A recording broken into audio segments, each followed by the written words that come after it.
Hi guys. Today I'm going to be talking about why you should focus on AdWells for your UA strategy. So we'll talk a bit about AdWells and how we do our UA strategy at Nanobit. I'm the head of user acquisition at Nanobit. I started in my career as an analyst, working at Mediacom and Starcom MediaVest back in 2010. After 2 years, I had to move out of that and basically try something else. So I moved into performance marketing. At that point, I didn't even know what user acquisition was. I don't think that term really existed until fairly recently. And I started out in a small performance marketing agency here in London. And we had small to mid-range bingo and slots clients. So basically like working for white label gambling clients, pre-mobile. So did that for a year and a half, and then I moved to a sister company of Plumby, it was called Bonzo Gaming. And we had a slots package, it was real money slots package on Facebook, and I was acquisition analyst was my role. So I did the UA on Facebook and also the analytics, because there was only 12 of us. So Plumby was a big success with mirrorable slots. So the niche package we had was real money gambling on Facebook, but UK only. So that was tough to do in the sense that gambling on Facebook didn't go down that well, but at the time we thought it was big. Then I moved to Social Point in Barcelona to be UA manager. That was my first full-on social mobile gaming role. And I was there for three and a half years, working across a lot of different networks, doing UA for our core titles, which were Dragon City and Monster Legends.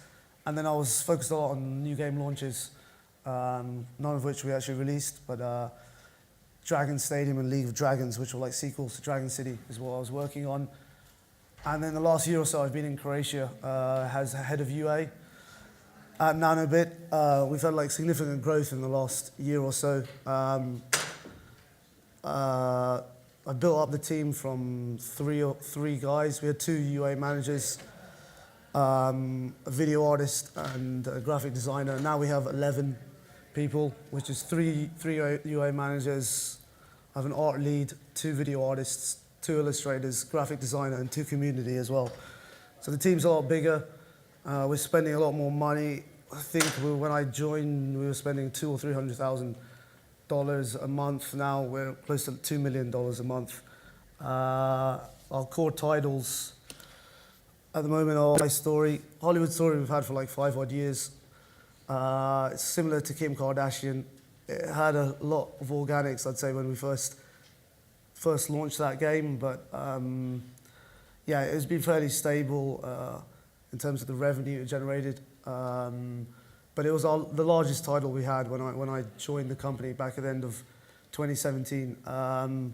We've managed to grow that out in the last 4 months. We've had like close to 200% revenue growth. And that's been down to understand how to market the game, and also a feature that we managed to put in the game called fan gifts, which worked really well for us.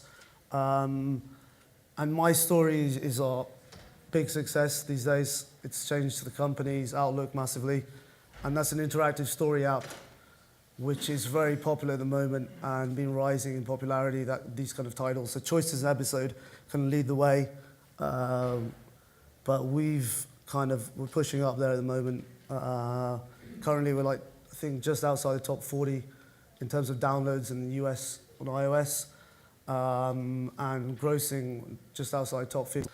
Which is a big achievement because this game doesn't really get a lot of organics, not naturally unless we're high up the charts. And so now we're in a position where we're spending a lot more money on user acquisition, and we've been able to do that really by doing a few things. So understanding analytics a bit better, cohorting data. I built out the Tableau with my analysts as well, so we understand our UA, and other than that, we have a really strong creative pipeline, and that's one of our key successes. And we just had to talk about creatives. I'm not going to talk too much about creatives today, But yeah, I think that's definitely part of the strength of our growth there. I feel our creatives are better than the competition, and that's what's helped us get up there to these top grossing positions. But obviously another big one is targeting. And when we talked about it earlier in the panel we just had, you have to be able to target your users well and understand like who you're targeting. But generally we use Facebook and for most of our UA, like that's 70% of our budget. And traditionally we do lookalikes of payers, but what we're talking about in this talk is going to be about AdWells. So it's like a new topic. I talked about it I had a panel on the UA Society a few months ago about AdWells. So we'll cover off what AdWells are, how we track those AdWells and how it's important to understand that data. And then also how we manage to use AdWells to improve our user acquisition strategy. And I don't think many guys are looking that deep into this kind of stuff. It's helped us massively, especially on Facebook and Snapchat, scale to where we are today. So I thought it should be some insightful stuff, hopefully, for you guys. So as you guys probably know, that in-app advertising revenue has grown massively a couple of years, and the growth is supposed to be, according to App Annie, massive up to 2021. And we see the massive growth in hyper-casual titles. Out of the top 50 are downloaded in the US, I think around 40 are hyper-casual. And a lot of the money, most of the money from hyper-casual games are coming from in-app advertising rather than in-app purchase. So now there's these in-app advertising titles, and people are managing to successfully do UA there. A lot of that is with the Voodoo guys, Lion Studios as well. They're managing to bring in users and cross-promote them to the other titles. So they have a strategy of doing that, but that means that in-app advertising revenue in the industry has grown massively and is continuing to grow. So yeah, so in general, when it comes down to calculating your LTV, traditionally, if you would get $2.50 worth of in-app purchase, you'd have that would be your LTV. And people didn't really look at ad revenue or care about that before. When I was at Social Point, we didn't even have any ads in the game for quite a while for Dragon City and Monster Legends. And a lot of games out there, free-to-play games, wouldn't have ads because they thought it was detrimental to the experience, especially if they had people purchasing. But with a $2.50 in-app purchase LTV, you can only pay a CPI of, well, here it says 1 cent below, but that's basically the CPI you can pay is what your LTV is, which is $2.50. Otherwise, not taking into account the extra organics, but that's obviously what you pay to break even. But if you add revenue, and here we talk about, this is, like I say, the industry average for typical IAP games has an 80-20 split. So here in this example, you'd have ad revenue of an extra 50 cents when you implement ads through rewarded video. And here, this basically increases your LTV to $3 here. So obviously it means you can pay $3 for a user. But the key thing here is that doing that means that, there's a lot of buttons here to press. Basically, when you're buying traffic, it's kind of exponential in terms of eCPM model. So when you have that 20% extra CPI that you can spend, it means you can get more than 20% growth. Here it's showing in this chart that you can get 100% or more according to this eCPM. The point is that it's very important to have and understand your ad revenue and to have that within your game. So in general, with the mediation partners in the past, they wouldn't be able to tell you like user level data on your ad revenue, and people weren't that bothered about it until recently. But without that user level data, you can misappropriate your ad revenue calculations and also your LTV. And it means a big difference because you need to calculate that into your ROI. And calculating into your ROI means that makes your decisions on what campaigns will be profitable or not when you're investing. So just a quick example of in this campaign A versus campaign B here, we see campaign B has a higher, it has a higher ROI, but this is based on the average ad LTV model. So you obviously in this scenario, you'd be like, let's put the money in campaign B. But if you correctly, if you were to correctly calculate that LTV based on user level data, it could change things massively. So in this example, it shows that with a true level, campaign A is significantly more profitable in terms of ROI perspective, and it would be a big mistake in terms of investing your money in campaign B. So it could be a lot of potential for losing, profitability and money of your company by investing in the wrong strategy if you don't understand your ad LTV. So so now it comes down to ad wells and what they are really, because I didn't really know what an ad well was till fairly recently.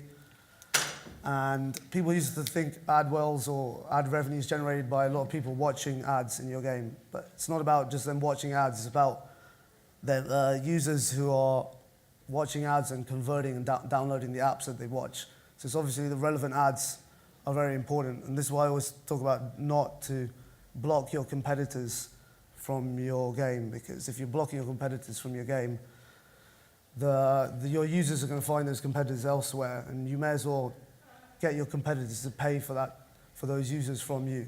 So like if you can acquire a user, get them to play your game, and then sell them to, and you're going to make more money out of that way. So that in that sense, like ad revenue is really important. But ad whales in general, they like IAP whales. They make 10% of the users make up 60 to 70% of your ad revenue. So basically, ad whales are 6 times stronger LTV than a typical average ad revenue user. So so ad whales are important because they, just like in-app purchase whales, you got to know who they are. You should be tracking them. And the industry is moving towards that direction. We use Zoomla, I believe, for quite a while because Zoomla are able to give us user-level data on those ad whales, and basically, user-level data on ad revenue, and therefore identifying the ad whales for us. So that wasn't that hugely relevant to us on a UA perspective, apart from the fact that we were able to understand our revenue from understand exactly the ad revenue correctly to build that into our ROI when we're basically acquiring users. But one thing this just solidifies what we were talking about the top 10 percentile makes up 70% of your ad revenue. We found that when we looked at our game specifically, which was huge for us to understand that there was such a prevalence of ad wells within the game. But again, it wasn't hugely affecting me. But in Casual Connect in May, I was speaking to the Zoomla CEO, Yaniv, and he said, have you tried targeting these ad wells when you do UA? And I said, no. I mean, generally we're using payers on Facebook, doing lookalikes of payers, and that works well for us. And when we scale, we go from 0 to 1% to 1 to 2%, and then 2 to 5. But he said, look, we can give you ad well data, and you can target those as lookalikes. So we tried it out, and what we found was basically this. So when we target payers as lookalikes, in this example we show that we get a CPI of $5, and our day 7 ROI was 70%, and that's our benchmark, which is pretty high, but that's the type of game we have, where we have strong ARPDAU and low retention. But when we were targeting payers, the scale we were getting wasn't sufficing, and the CPIs were rising, and when we spend a lot of money, it was kind of restricting us because we weren't getting the conversion because we have to widen the audience more. So we tried targeting ad wells, and what we found was CPIs were generally lower because not as many competitors were going for those kind of users. They were targeting the payers like we were targeting. So ad wells, the CPIs were generally lower. But what we found, even though the conversion to payer was lower than targeting payers, the conversion wasn't bad. So not only were they generating money from ad revenue, the lookalikes of ad wells, they were also converting well to payer. So I like that, but it helped us massively change our strategy and help us scale a lot. So you can see here, before on Facebook in general, we were doing, I'd say like 90% of our budget would go on lookalikes of payers. And we would optimize on purchase, so like value optimized or app event optimized. And then the rest, like interest or broad targeting. But when we use AdWell lookalikes, we were able to scale up and basically shift our strategy to around 50% of our budget split between lookalikes of AdWells versus lookalikes of payers. So yeah, it became an important strategy to us. And as I showed in the previous graph, that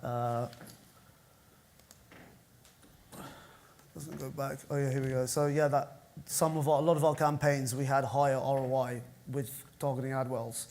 So we spent a lot of our money and a lot of our UA budget on lookalikes of AdWells, and I don't think a lot of guys were doing that. I'm not sure if a lot of people are doing that at the moment.